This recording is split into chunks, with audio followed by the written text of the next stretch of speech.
வணக்கம். வெற்றி படிக்கட்டு நிகழ்ச்சிக்கு உங்களை வரவேற்பது வே விஷ்ணுராஜ். முதலில் கல்வி செய்திகளை பார்க்கலாம்.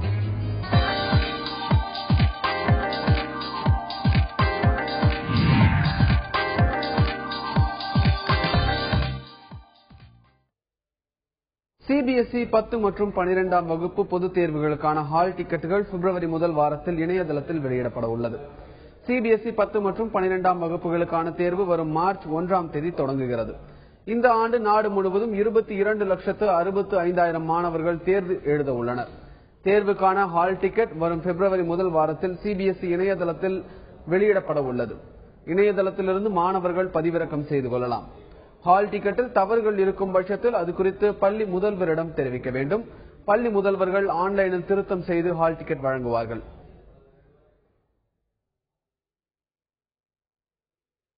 பிரதமர் நிதி உதவி திட்டத்தின் கீழ் முனைவர் ஆராய்ச்சி விண்ணப்பிப்பதற்கான காலக்கெடு 31ஆம் தேதி வரை நீட்டிக்கப்பட்டுள்ளது.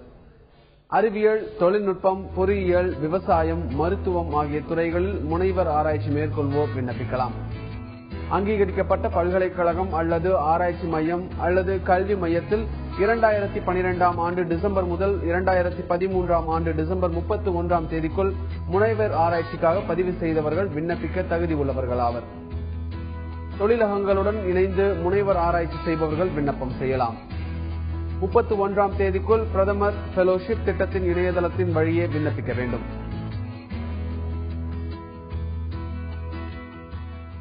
மக்களவை தேர்தல் நெருங்கி வரும் வேளையில் தமிழகத்தில் பணியாற்றும் 16,000 பகுதி நேர ஆசிரியர்கள் ஒருவித அச்சத்தில் திளைத்துள்ளனர். தங்களது வேலைக்கு ஆபத்து இன்றி நடவடிக்கை எடுக்கப்பட வேண்டும் என்றும் அவர்கள் எதிர்பார்க்கின்றனர். இதுகுறித்து செய்தியாளர் தங்கமணி தரும் கூடுதல் தகவல்களை இப்போது கேட்கலாம். அனைவருக்கும் கல்வி உரிமை சட்டம் அமல்படுத்தப்பட்ட போது அதில் மாணவர்களுக்கு கல்வி மட்டுமல்லாது தொழிற்கல்வியும் அளிக்க வேண்டும் என்று ஒரு வாதம் வைக்கப்பட்டது. அந்த சட்டத்திலும் அது இடம்பெற்றது. அதன் அடிப்படையில் கடந்த 2 ஆண்டுகளுக்கு முன்பாக தமிழக அரசு பள்ளிகளில் கிட்டத்தட்ட ஒரு 16,000 பகுதி நேர ஆசிரியர்கள் நியமிக்கப்பட்டார்கள். இவர்கள் ஓவியம், செய்யல் போன்ற தொழிற்கல்விகள் எல்லாம் கற்பித்தார்கள். அதே போன்ற இசை போன்ற கல்வி எல்லாம் கற்பித்தார்கள். அதற்காகத்தான் இவர்கள் நியமிக்கப்பட்டார்கள்.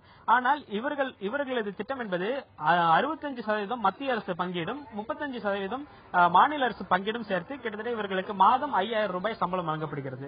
2 ஆண்டுகளாக அப்படித்தான் இவர்கள் பெற்று வருகிறார்கள். ஆனால் ஒரு சில சமயம் இந்த திட்டமானது அனைவருக்கும் கல்வி இயக்கம் திட்டத்தின் கீழ் இது செயல்பட்டு வருகிறது. ஒரு சில சமயங்களில் இவர்களுக்கான சம்பளம் என்பது மத்திய அரசிலிருந்து வருவது தாமதமாக இருந்தது. அதுபோன்ற பிரச்சனைகள் தற்போது சரி செய்யப்பட்டு இப்போது அவர்களுக்கு சம்பளம் வந்து வருகிறது. இந்நிலையில் மத்தியில் ஆட்சி மாற்றம் ஏற்பட்டால் இவர்களுக்கு இந்த ஊதியத்தில் பிரச்சனை இருக்குமோ, நிதி அளிப்பது குறையுமோ என்ற அச்சம் இந்த ஆசிரியர்கள் மத்தியில் எழுந்துள்ளது. அது மட்டுமல்லாமல் இந்த திட்டம் கைவிடப்படுமோ, அப்படி கைவிடப்பட்டால் இவர்களது வேலை இழக்கும் அபாயம் ஏற்படுமோ என்றெல்லாம் இவர்கள் அச்சப்படுகிறார்கள். ஏனென்றால் இவர்கள் தற்காலிகமாக நியமிக்கப்பட்ட ஒரு பகுதி நேர ஆசிரியர்கள். இப்போது இதுதான் இவர்களது பிரச்சனையாக இருக்கிறது. இந்த அச்சத்தை களையப்பட வேண்டும் என்பது இவர்களது கோரிக்கையாக இருக்கிறது. தற்காலிக ஆசிரியர்களாக இந்த 16,000 பேரும் நியமிக்கப்பட்டிருக்கிறார்கள். எனவே இவர்களுக்கு மத்திய அரசிலிருந்து வரக்கூடிய நிதி தாமதம் இல்லாமல் கண்டிப்பாக ஆட்சி மாற்றம் ஏற்பட்டாலும் அந்த நிதியானது வரும், இவங்களுக்கு சம்பளம் கிடைக்கும் என்ற உத்தரவாதத்தை தமிழக அரசு பெற்றுத்தர வேண்டும் என்பது அவர்களது கோரிக்கையாக இருக்கிறது. அது மட்டுமல்லாமல் இவர்கள் தங்களை பணி நிரந்தரம் செய்ய வேண்டும் என்ற கோரிக்கையும் வைக்கிறார்கள். இதெல்லாம் ஒருபுறம் இருக்க, எப்படியா இருந்தாலும் மத்திய அரசில் ஆட்சி மாற்றம் ஏற்பட்டால் தங்களுக்கு எவ்வித பாதிப்பும் வராது என்பதை உறுதியாக மத்திய அரசு தெரிவிக்க வேண்டும். அதற்கு மாநில அரசு தகுந்த நடவடிக்கை எடுக்க வேண்டும் என்பது இவர்கள் வாதமாக இருக்கிறது. சிஏ பணிகளுக்கான இறுதித் தேர்வு மற்றும் காமன் ப்ரொஃபிஷியன்சி டெஸ்ட் தேர்வு முடிவுகள் இணையதளத்தில் வெளியிடப்பட்டுள்ளன. Institute of chartered accounts of இந்தியாவின் சார்பில் கடந்த ஆண்டு நவம்பர் மாதம் சிஏ இறுதித் தேர்வு நடைபெற்றது. காமன் ப்ரொஃபிஷியன்சி டெஸ்ட் கடந்த ஆண்டு டிசம்பரில் நடந்தது. சிஏ ரிசல்ட் இணையதளத்தில் தேர்வு முடிவுகள் கடந்த 15ஆம் தேதி வெளியிடப்பட்டுள்ளது. 2 தேர்வுகளுக்கும் மெரிட் லிஸ்டுக்கும் இதே இணையதளத்தில் வெளியிடப்பட்டுள்ளன.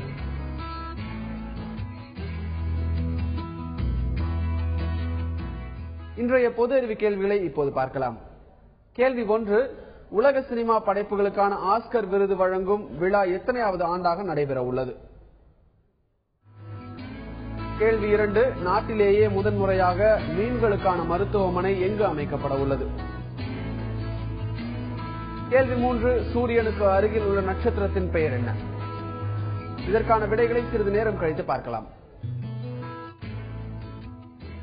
தற்போது தெளிவுபட பகுதிக்கு செல்வோம்.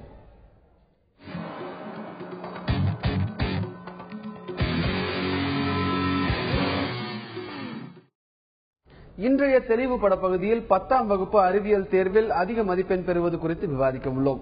அரங்கில் நம்முடன் உள்ள நெல்லிக்குப்பம் அரசு மேல்நிலைப்பள்ளி அறிவியல் ஆசிரியர் திரு ரஞ்சித் பாண்டியராஜ் அவர்களிடம் மாணவர்கள் தங்களது சந்தேகங்களை கேட்கலாம். வணக்கம் சார். வணக்கம் சார். 10th ஸ்டாண்டர்டுடைய சயின்ஸ் சப்ஜெக்டினுடைய ப்ளூ பிரிண்ட் பத்தி ஃபர்ஸ்ட் சொல்லுங்க. முதல்ல பார்த்தோம் அப்படின்னா இதுல ஒன் வேர்டு மொத்தம் 15 ஒன் வேர்டு உண்டு. அதுக்கப்புறமா 2 மார்க் அப்படின்னா மொத்தம் 30 கேள்வி கேட்பாங்க. அந்த 30ல 20 கேள்வி அவங்க எழுதணும். அடுத்தது 5 மார்க் கேள்வி, மொத்தம் 8 கேள்வி கொடுப்பாங்க. அந்த 8ல அவங்க 4 கேள்வி அவங்க எழுதணும். அப்புறமா பார்த்தோம் அப்படின்னா அதாவது ஒன் வேர்டு அப்படின்றா இது எல்லாமே கொஞ்சம் அதாவது ஒரு 15 ஒன் வேர்டுல 12 ஒன் வேர்டு புக்குக்கு பின்னால் இருந்தா வரும். ஒரு 3 ஒன் வேர்டு தான் புக்குக்கு உள்ள இருந்து கேட்கறதுக்கான வாய்ப்புகள் இருக்கிறது. ஓகே. சோ அது ப்ளூ பிரிண்ட்லயே அந்த 3 ஒன் வேர்டும் புக்குக்குள்ள இருந்து கேட்கற மாதிரியான விஷயம் இல்ல. அந்த மாதிரி நம்ம அந்த மாதிரிலாம் இருக்காது. அதாவது புக்குக்கு பின்னாடி இருந்து 12 கேள்வி கண்டிப்பாக வரும். ஓகே. அப்புறமா நம்ம 2 மார்க் கேள்வி நம்ம பார்த்தோம் அப்படின்னா இது ஒரு 8 ஹெட்டிங்ல வரும். பொறுத்துக, அப்புறமா தவறுகளை சுட்டி காட்டுதல், வாக்கியத்தில் உள்ள பிழைகளை திருத்துதல், அடுத்தது காரணம் கூறி உறுதிப்படுத்துதல், அடுத்து கொடுக்கப்பட்டுள்ள படங்களின் பாகங்களை குறித்தல், அப்புறமா கணக்கீடு, அடுத்தது கோடிட்ட இடங்களை நிரப்புதல். அது கோடிட்ட இடங்கள் நிரப்புங்கள் அப்படின்றப்போ அவங்களே ஆன்சர் கொடுத்திருப்பாங்க. அது கொடுக்கப்பட்ட அந்த இணையில இருந்து ஏதாவது ஒரு ஆன்சரை நம்ம டிக் பண்ணணும். அதுக்கப்புறமா பொருத்தாதவற்றை கண்டறிந்து அது ஏன் அது பொருந்தல அப்படின்னு நம்ம சொல்லணும். இதுக்கப்புறமா சிறு வினாக்களும் கேட்கப்படும். ஓகே. சரி, இப்போ இதுல ப்ராப்ளம்ஸ், அதாவது சயின்ஸ் பொறுத்த வரைக்கும் பிசிக்ஸ், கெமிஸ்ட்ரி இந்த மாதிரி ப்ராப்ளம்ஸ் இருக்க வாய்ப்பு இருக்கு. 10th ஸ்டாண்டர்ட் ஸ்டூடெண்ட்ஸ்க்கு அதுல ப்ராப்ளம்ஸ் எந்த அளவுக்கு எக்ஸாம்ல வருவதற்கான வாய்ப்புகள் இருக்கு, அது எப்படி ப்ரிப்பேர் பண்ணணும்? இது அதாவது மொத்தம் 30 கேள்வி இருக்கும் அப்படின்னு நான் சொல்லியிருக்கிறேன். 2 மார்க் கேள்வி. அந்த 2 மார்க் கேள்வியில இந்த 30 கேள்வியில கண்டிப்பா 3 கேள்வி ப்ராப்ளம் வரும். இதுல வேதியியல்ல பார்த்தோம் அப்படின்னா 3 பாடம் இருக்கு. ஒன்னு கரைசல்கள். இந்த கரைசல்கள் பாடத்துல அதாவது கரைசல் செறிவின் நிறை சதவீதம் அது கேட்பாங்க. அப்போ கரைசல் செறிவின் நிறை சதவீதம் அப்படின்னா கரைபொருளின் நிறை பை கரைபொருளின் நிறை பிளஸ் கரைப்பானி நிறை இன்டு 100. இந்த வாய்ப்பாடை பயன்படுத்தி ஒரு கணக்கு வரும். அதுக்கப்புறமா 10வது பாடம் அணுக்களும் மூலக்கூறுகளும். இந்த பாடத்துல பார்த்தோம் அப்படின்னா அதாவது 3 வாய்ப்பாடுகள் இருக்கு. அணுக்கட்டு எண் ஈக்குவல் டு மூலக்கூறு நிறை பை அணு நிறை, மோல்களின் எண்ணிக்கை அணுக்களின் எண்ணிக்கை பை அவகட்ரோ எண், அதுக்கப்புறமா மோல்களின் எண்ணிக்கை பொருளின் நிறை பை அணு நிறை. இந்த 3 வாய்ப்பாடை பயன்படுத்தி வர்றதுக்கு வாய்ப்பு இருக்கு. அதுக்கப்புறமா வேதி வினைகள். இந்த வேதி வினைகள் பாடத்துல pH கணக்கிடக்கூடிய ஒரு கணக்கீடும் கேட்கறதுக்கு வாய்ப்பு இருக்கு. இது இயற்பியல்ல மட்டும். ஓகே. இது போக இயற்பியல்ல நம்ம பார்த்தோம் அப்படின்னா 3 பாடத்துல 15வது பாடம், 16வது பாடம், 17வது பாடம். இப்போ 15வது பாடத்துல பார்த்தோம் அப்படின்னா விசையை எப்படி கணக்கிடணும், F ஈக்குவல் டு MA. அந்த வாய்ப்பாடை பயன்படுத்தி நம்ம விசையை கண்டுபிடிக்கலாம். அதுக்கப்புறமா 16வது பாடம் மின்னோட்டவியல் ஆற்றல். இந்த பாடத்துல பார்த்தோம் அப்படின்னா இதுல கணக்கு கண்டிப்பா வர்றதுக்கு ஒரு வாய்ப்பு இருக்கு. முதல் ஓம் விதியை பயன்படுத்தி எவ்வாறு மின்னழுத்த வேறுபாடு கண்டுபிடிக்கிறது. அதுக்கப்புறமா மின் தடைகள் பக்க இணைப்பு அல்லது தொடர் இணைப்புல இருந்துச்சு அப்படின்னா அதுல அதனுடைய தொகுபயன் மின் தடை கண்டுபிடிக்கிறது. அதுக்கு அடுத்தது மின்னழுத்த வேறுபாடு, இதை கேட்பாங்க. அப்புறமா 17வது பாடத்துல நம்ம பார்த்தோம் அப்படின்னா 2 வாய்ப்பாடு தான். ஒரு வாய்ப்பாடு அதாவது ஆடியின் குவிய தூரம் அல்லது லென்ஸின் குவிய தூரம் 1/f equal to 1/u plus 1/v. அதுக்கப்புறமா லென்ஸின் திறன் P ஈக்குவல் டு 1/f. இப்போ இந்த 6 பாடத்துல இருந்து கண்டிப்பா 3 கேள்வி கண்டிப்பா வர்றதுக்கு வாய்ப்பு இருக்கு. ஓகே. இப்போ பயாலஜி பொறுத்த வரைக்கும் சயின்ஸ்ல அதுவும் ஒரு பார்ட்டா இருக்கிறப்போ அதை பொறுத்த வரைக்கும் அதோட ப்ரிப்பரேஷன்ஸ் எப்படி இருக்கும்? அதுல நம்ம பார்த்தோம் அப்படின்னா, அதாவது படங்கள் கண்டிப்பா கேட்பாங்க. படங்கள் எந்த பாடத்துல இருந்து நம்ம கேட்கறாங்க அப்படின்னு நம்ம பார்த்தோம் அப்படின்னா, மூன்றாவது பாடம் மனித உடல் உறுப்புகளின் அமைப்பு செயல்பாடு. இந்த பாடத்துல பார்த்தோம் அப்படின்னா நியூரான் அந்த படத்தை வரைஞ்சு அதனுடைய பாகத்தை கேட்பாங்க. மனித மூளை, அந்த மனித மூளையில பார்வை உணரும் பகுதி, நுகர்தல் உணரும் பகுதி, இது எங்க இருக்கு அப்படின்னு சொல்லி கேட்பாங்க. அதுக்கப்புறமா தைராய்டு கழுத்து பகுதியில அது உண்டாகுது. அதுல எது பாரா தைராய்டு எது அப்படின்னு சொல்லி கேட்கறதுக்கு. ஓகே சார், நம்ம டயக்ராம் டிஸ்கிரிப்ஷன் பத்தி தொடர்ந்து பேசுவோம். அதற்கு முன்பாக கனகராஜ் அப்படின்ற ஒரு கால் பண்ணிருக்காரு. வணக்கம் கனகராஜ், உங்களுடைய சந்தேகம் என்ன கேளுங்க. கனகராஜ் இணைப்புல இருக்கீங்களா? உங்களுடைய சந்தேகங்களை நீங்க கேட்கலாம். சொல்லுங்க, உங்களுடைய சந்தேகம் என்ன? கனகராஜ், உங்களுடைய சந்தேகம் நீங்க சொல்லலாம். ஓகே, கால் கட் ஆயிடுச்சு சார். ஓகே ஃபைன், நீங்க சொல்லுங்க. டயக்ராம் டிஸ்கிரிப்ஷன் பத்தி சொல்லிட்டு இருந்தீங்க. அதுக்கு அடுத்தது பார்த்தோம் அப்படின்னா 4வது பாடம் தாவரங்களின் இனப்பெருக்கம். இந்த பாடத்துல பார்த்தோம் அப்படின்னா 2 படம் வர்றதுக்கு வாய்ப்பு இருக்கு. முதல் சூலக வட்டம். இந்த சூலக வட்டத்துல எது சூழ்முடி, சூழ்தண்டு, சூழ்பை, இத பத்தி கேட்பாங்க. அடுத்தது இருவித்திலை தாவர விதை, அதனுடைய அத படம் வரைஞ்சு அந்த விதை உரை எது, வித்திலைகள் எது, கருவூன் எது, முளைவே அப்படின்னு சொல்லி கேட்கறதுக்கு வாய்ப்பு இருக்கு. இதுக்கப்புறமா 5வது பாடம் பாலூட்டிகள். இந்த பாடத்துல சிறுநீரகத்தின் நீள்வெற்று தோற்றம், அதுக்கப்புறமா நெப்ரான், இப்படின்னு சொல்லி இந்த 3 பாடத்துல இருந்து பயாலஜில இருந்து வர்றதுக்கு வாய்ப்பு இருக்கு. இது போக இயற்பியல்லையும் மின்னோட்டவியல், காந்த விளைவும் ஒளியியல், அந்த 17வது பாடத்துல முப்பட்டகத்தின் ஒளி விலகல். இது அதாவது கொஞ்சம் அடிக்கடி கேட்கக்கூடிய ஒரு பெரிய கேள்வி. அதாவது முப்பட்டகம் வரைஞ்சி அதனுடைய அது படுகதிர், விடுகதிர், படுகோணம், மாறுதிசை கோணம், விலகு கோணம், இதெல்லாம் கேட்பாங்க. ஓகே சார், நம்ம தொடர்ந்து பேசுவோம். அதற்கு முன்பாக திருச்சியிலிருந்து கனகராஜ் கால் பண்ணிருக்காரு. வணக்கம் கனகராஜ், உங்களுடைய சந்தேகங்களை நீங்க கேட்கலாம். இப்ப கேக்குது சார், சொல்றேன். வணக்கம், சொல்லுங்க. பையன் 10ஆம் வகுப்பு படிக்கிறான். சரி. எங்கள்கிட்ட எல்லாமே எழுதி காமிச்சேன், எல்லாமே ஒப்பிக்கிறான், எல்லாம் ஹேண்ட் ரைட்டிங் கொஞ்சம் கதா இருக்கு. ஆனா பரீட்சையில போய் எல்லாத்தையும் விட்டுறான் சார். அதுக்கு என்ன சார் பண்ணலாம்? ஐயாட்ட கொஞ்சம் கேட்டு சார். அவனை அதாவது டெய்லி கொஞ்சம் படிச்சதை எழுதி பார்க்கணும் அவன். அதுக்கப்புறமா ரெகுலர் ஸ்டடீஸ் கண்டிப்பா வேணும். தினமும் அவன் படிக்கிறானா அதை கொஞ்சம் நீங்க பாருங்க. ஏன்னா பரீட்சைக்கு முந்தின நாள் அவன் படிச்சுட்டு போனான் அப்படின்னா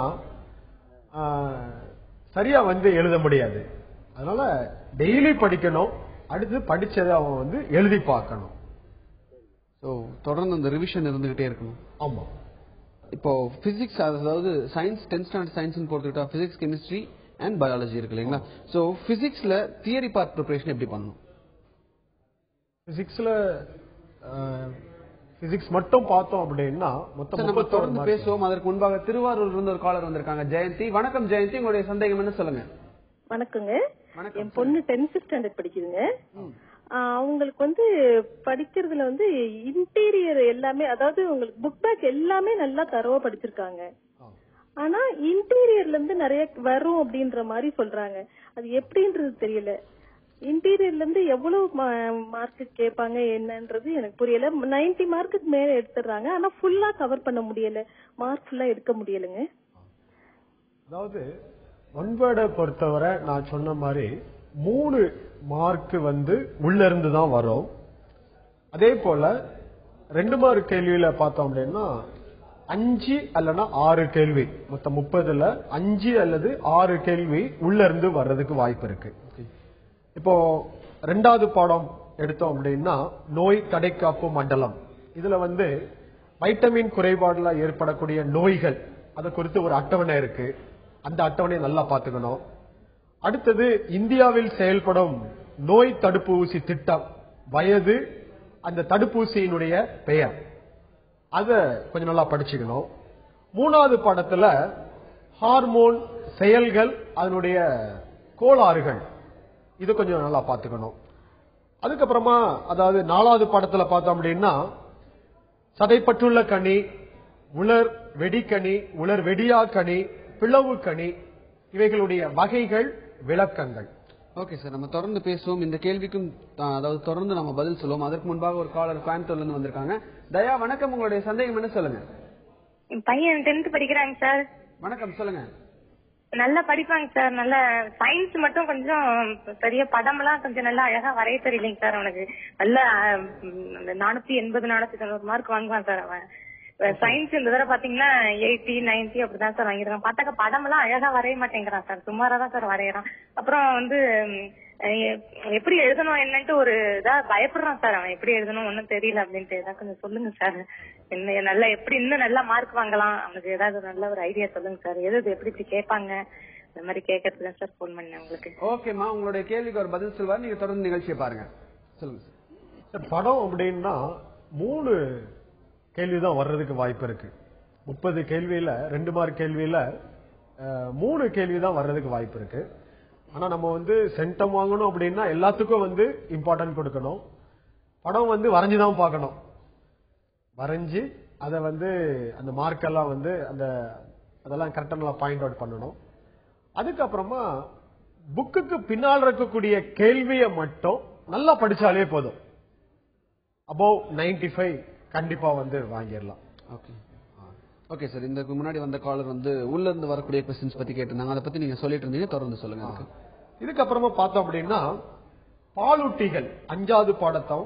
அந்த 5வது பாடத்துல பாலூட்டிகள் அந்த பாடத்துல வந்து இந்த உயர்ந்த மலை, சமவெளி காடுகள், துந்திர பகுதி, பாலைவனம், நன்னீர், இவற்றில் காணப்படக்கூடிய விலங்குகள்.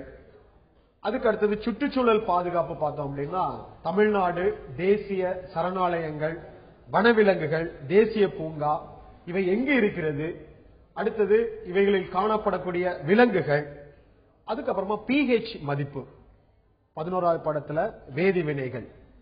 அதுக்கப்புறமா நம்ம தொடர்ந்து பேசுவோம் அதை பத்தி. அதுக்கு முன்பாக சென்னையில இருந்து ஒரு காலர் வந்திருக்காரு, பாலா. வணக்கம் பாலா, உங்களுடைய சந்தேகம் என்ன நீங்க கேட்கலாம். வணக்கம். வணக்கம், சொல்லுங்க சார். வந்து fill in the blanks ல வந்து 12 மார்க்ஸ் வந்து எவாலுவேஷன்ல வரும்னாரு. இப்போ 2 மார்க்ஸும் 5 மார்க்ஸும் அதே மாதிரி எவாலுவேஷன்ல மட்டும்தான் வருமா, இல்ல இன்டர்வியூல வர சான்ஸ் இருக்கா? இன்டீரியர் புக் கொஸ்டின்ஸ் இல்லாம இன்டீரியர் கொஸ்டின்ஸ் வருமான்னு கேக்குறேன். எவாலுவேஷன் கொஸ்டின்ஸ் இல்லாம 2 மார்க்ஸ் அண்ட் 5 மார்க்ஸ் வந்து உள்ள இருந்து புக்ல இருந்து கூட கொஸ்டின்ஸ் வருவதற்கான வாய்ப்புகள் இருக்கா அப்படின்னு கேக்குறேன். வாய்ப்புகள் இருக்கு. ஏன் அப்படின்னா நான் ஏற்கனவே சொல்லியிருக்கிறேன், 2 மார்க் கேள்வி 30 கேள்வி. அந்த 30ல 20 கேள்வி தான் நம்ம எழுதணும். ஆனா அந்த 30ல வந்து 5 இல்லது 6 கேள்வி தான் வந்து புக்குக்கு உள்ள இருந்து வரும். புக் பேக் இல்லாம, எவாலுவேஷன் இல்லாம புக்குக்கு உள்ள இருந்து வரும். அதே போலதான் பெரிய கேள்வி. இப்ப 5 மார்க் கேள்வியும் அந்த மாதிரிதான். அந்த 5 மார்க் கேள்வியிலயும் வந்து நீங்க பாத்தீங்க அப்படின்னா ஒரே கேள்வி 5 மார்க் கேட்க மாட்டாங்க. சின்ன சின்ன கேள்வியா தான். 2 மார்க் கேள்வி, ஒரு மார்க் கேள்வி, இது எல்லாம் சேர்ந்து 5 மார்க் அப்படின்னுவாங்க. அதுலயும் வந்து அதாவது பாட்னில கேக்குறப்போ ஒரு கேள்வி புக்குக்கு பின்னால இருந்து வந்துச்சு அப்படின்னா அடுத்த பாடத்துல புக்குக்கு உள்ள இருந்து வரும். இதே போலதான் பாட்னி, ஜுவாலஜி, கெமிஸ்ட்ரி, பிசிக்ஸ். அதனால அதாவது புக்குக்கு பின்னால் இருக்கக்கூடிய கேள்வியை நல்லா தரவா படிச்சாலே போதும், சென்டம் மார்க் வாங்கிடலாம். Okay okay sir. இதுக்கு முன்னாடி உள்ள இருந்து வரக்கூடிய கொஸ்டின்ஸ் பத்தி சொல்லிட்டு இருந்தீங்க, அதை பத்தி நீங்க தொடர்ந்து சொல்லுங்க. இதுல பார்த்தோம் அப்படின்னா pH வரைக்கும் நீங்க pH. ஆமா. இதுக்கப்புறமா இந்த தனிமங்களின் ஆவர்த்தன வகைப்பாடு 12வது பாடம். இந்த பாடத்துல பார்த்தோம் அப்படின்னா இந்த உலோக கலவைகளின் பயன்கள், அதுக்கு அடுத்தது தொகுதி, தொடர், சிறப்பு பண்புகள், இதுல இருந்து கேள்விகள் வர்றதுக்கு வாய்ப்புகள் இருக்கு. அடுத்தது 13வது பாடம் கார்பனும் அதன் சேர்மங்களும். இந்த பாடத்துல தான் பிள்ளைங்க வந்து நிறைய மார்க், அதாவது 1 மார்க், அதாவது 1 மார்க் 2 மார்க் விடுறதுக்கு வாய்ப்புகள் இருக்கு. ஏன் அப்படின்னா இந்த IUPAC பெயர் நிறைவுற்ற ஹைட்ரோ கார்பன், நிறையுறா ஹைட்ரோ கார்பன், வினை செயல் தொகுதி, இவற்றினுடைய பொது பெயர் IUPAC பெயர். அத வந்து அதாவது டெய்லி கூட அவங்க எழுதி பார்த்து படிச்சாங்க அப்படின்னா கொஞ்சம் நல்லா இருக்கும். ஏன்னா இதுல கண்டிப்பா கேள்வி உண்டு. ஓகே, நம்ம தொடர்ந்து பேசுவோம் சார். அதற்கு முன்பாக இன்னொரு காலர் வந்திருக்காங்க. நடராஜன், வணக்கம் நடராஜன், உங்களுடைய சந்தேகம் நீங்க கேட்கலாம். நடராஜன் இணைப்புல இருக்கீங்களா? உங்களுடைய சந்தேகத்தை நீங்க சொல்லுங்க. சார் 5 மார்க் வந்து பயாலஜில புக் பேக்ல இருந்து கேக்குறாங்க சார், எப்படி செய்யுது? என்ன சார்?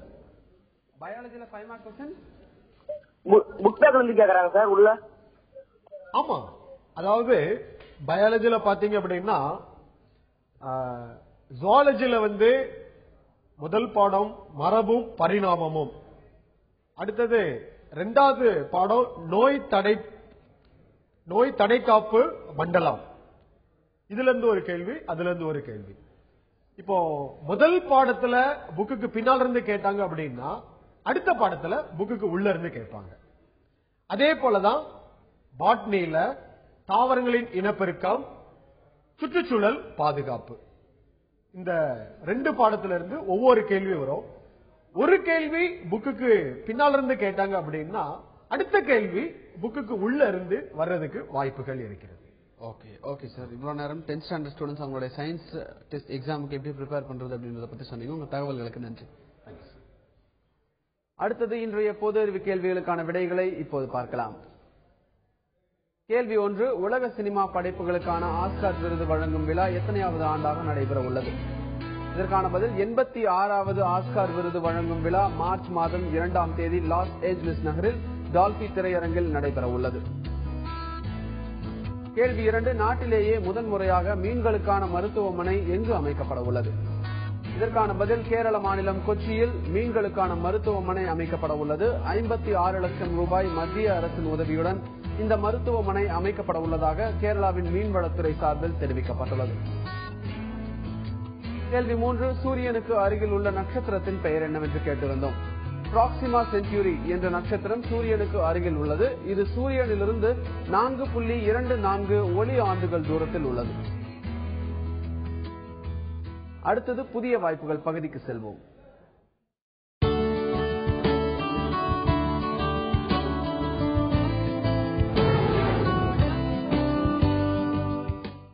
நாடு முழுவதிலும் உள்ள ESIC மருத்துவ கல்லூரி மருத்துவமனைகளில் பேராசிரியர் மற்றும் உதவி பேராசிரியர் பணியிடங்களுக்கு 480 பேர் தேர்வு செய்யப்பட உள்ளனர்.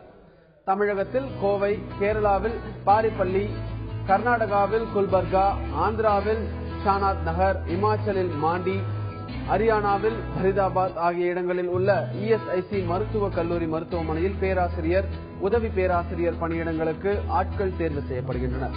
அனைத்து பதவிகளுக்கும் 50 வயதிற்கு மிகாமல் இருப்பவர்கள் விண்ணப்பிக்கலாம். பிப்ரவரி 3ஆம் தேதிக்குள் ESIC இணையதளத்தின் வழியே விண்ணப்பிக்கலாம். நேர்முக தேர்வின் அடிப்படையில் ஆட்கள் தேர்வு செய்யப்படுவார்கள். விண்ணப்பத்திற்கான இதர தகவல்களுக்கு இணையதளத்தை பார்க்கவும். பெற்றோர்கள் மற்றும் மாணவர்களின் வேண்டுகோளுக்கு இணங்க வெற்றி படிக்கட்டு நிகழ்ச்சி வரும் 20ஆம் தேதி முதல் தினமும் மாலை 4:30 முதல் 5 மணி வரை ஒளிபரப்பாக உள்ளது. கல்வி மற்றும் வேலைவாய்ப்பு செய்திகள், தேர்வுகள் தொடர்பான ஆலோசனைகளை எப்போதும் போல் காண தவறாதீர்கள். இணைந்திருங்கள் தந்தி டிவியுடன்.